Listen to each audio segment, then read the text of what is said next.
Hello everyone, this is your notes video on the segment addition postulate.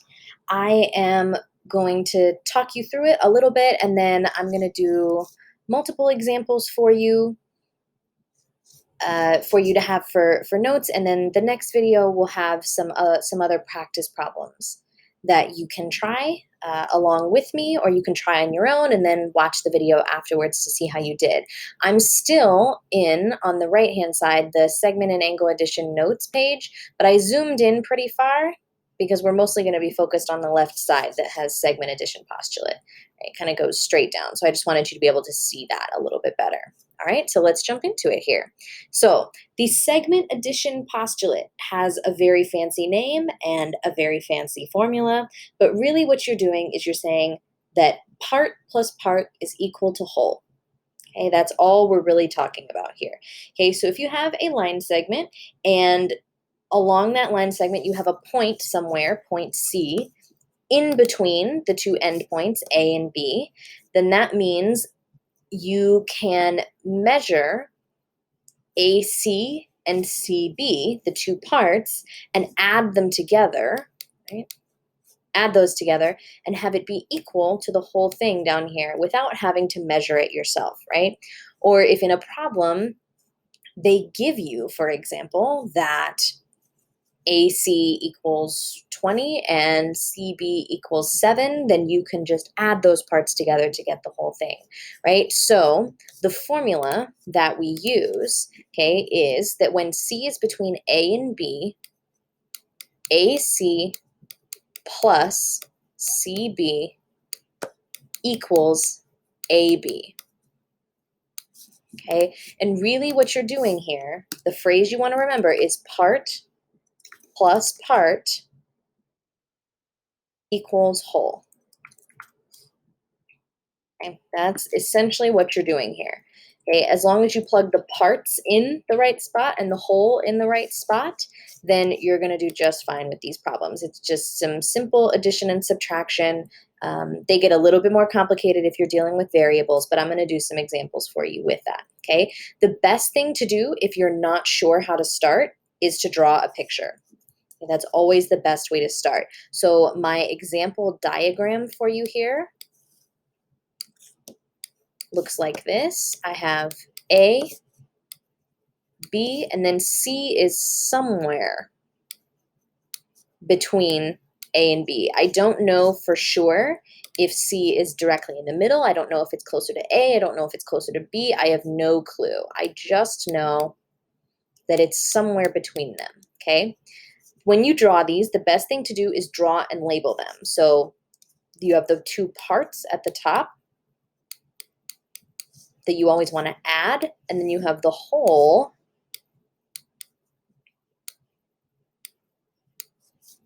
down here at the bottom. Hold on. My handwriting went a little crazy there on that one. Okay, and you're going to see why I draw it this way in a second, especially when we get into examples that are a little bit more complex. All right, so let's do some examples here. We're going to start with the easy stuff and then it'll get a little bit harder.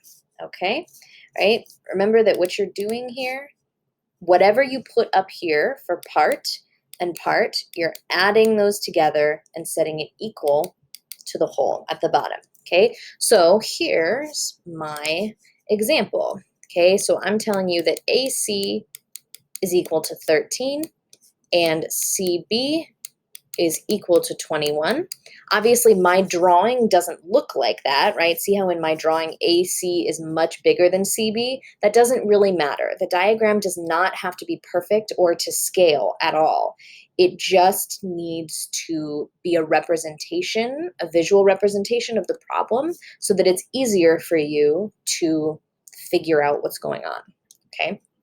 So here, I'm going to draw my diagram. So I have A and B here. Here's point C. So I know that AC is 13 and CB is 21.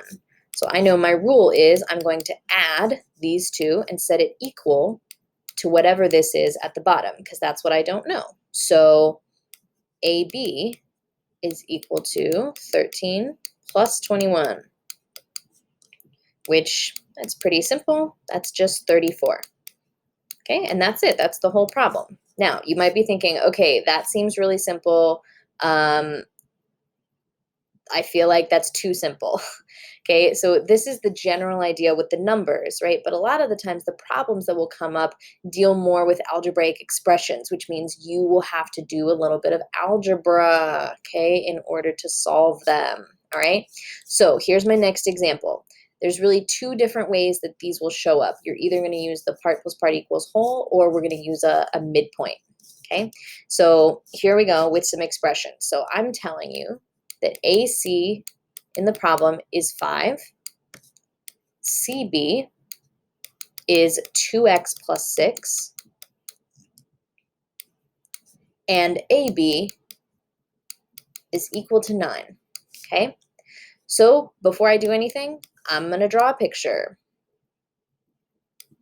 Okay, so here's my picture, A, B, and then I'm just going to put C somewhere. It doesn't really matter where. Okay, again, for all of these, C is the point in the middle and A and B are your endpoints. I know I didn't specify that up here, but the problem will tell you that. They'll say something like this up here. See where it says when C is between A and B, right? So you'll be able to tell which ones are the endpoints, okay? So let's go ahead and label the information that we have, okay? So AC is 5. So I'm going to put that up here because it's a part. CB is 2x plus 6, so that also goes at the top. And then the whole AB is equal to 9. Okay?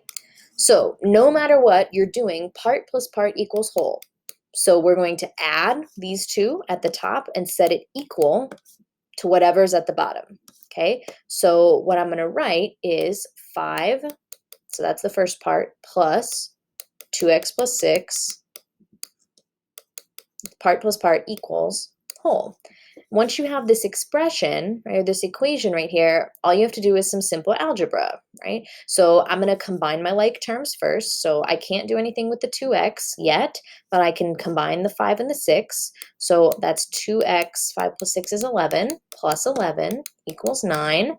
Okay, and then I'm going to say, okay, I need to get the 2x by itself. So I'm going to do minus 11, okay? Draw my arrow here. So now what I have left is 2x equals negative 2, right? And then I'm just going to divide by 2. So I get that x is equal to negative 1, okay? Another way that you could have done that is said, well, I know that this, the 2x plus 6, that has to equal 4 because 5 plus 4 is 9. And then you could have said 2x plus 6 is equal to 4 and solve it, and you would have gotten the same thing. And if you look on the left side of the screen, where I have this example written already, see how I checked to make sure that my x value was right? I did 2 times negative 1 is negative 2 plus 6 equals 4, and that's what it's supposed to be, right? If you wanted to figure out what that actual value was, all right? Okay. So let's do one more example here using a midpoint, okay? Remember, keep in mind for midpoints, okay, the parts are equal. Okay, so the two parts at the top are equal, or you can think of it as they have to be the same. Those are the same. Okay, so I'm telling you that AC is equal to x plus 10, and AB, which is the whole thing, is equal to 3x plus 10, okay? All right, so before you go doing any crazy math, really it does help to draw the picture, so let's go ahead and do that. Okay, so here's my picture, right? I have A, B, and then I know C is a midpoint, so I'm going to put it right in the middle, or as best I can in the middle, okay? Then they said AC is x plus 10, And then AB, which is this whole thing at the bottom, is 3x plus 10. Now, if I'm going to do part plus part equals whole, I can't do anything until I know what this is. Right? You can't do part plus part equals whole without one of the parts, okay? But I know that the parts here have to be equal, right? They have to be the same because this is a midpoint. So that means if this right here, if this is x plus 10, this one also has to be x plus 10. Okay, and if that's confusing for you to think about, you can think about it just with numbers. If I told you that AC was 5, and I told you that C was a midpoint, you would say, well, CB also has to be 5. You can do the same thing with expressions, right, that you do with numbers. It just looks a little bit more complicated, okay? So now I have everything I need. I have my two parts, right, part plus part at the top, and it has to equal the whole thing at the bottom. Draw a little line here so we can separate the map. So I have x plus 10, that's the first part, plus x plus 10, that's the second part, equals 3x plus 10. And you could have done this as 2 times x plus 10 if you wanted. It's the same thing because there's 2 of them. Right? I'm just showing it to you this way, but you could have started this way if you wanted. You would have gotten the same thing. So let's combine our like terms on the left-hand side. So here I have x plus x, which is 2x, and then 10 plus 10, which is 20. And that equals 3x plus 10. Okay, then it doesn't really matter which of these you deal with first, the variable or the numbers, but I typically deal with the variables first, and I try to make sure that the variable has a positive number in front of it if I can, instead of a negative number.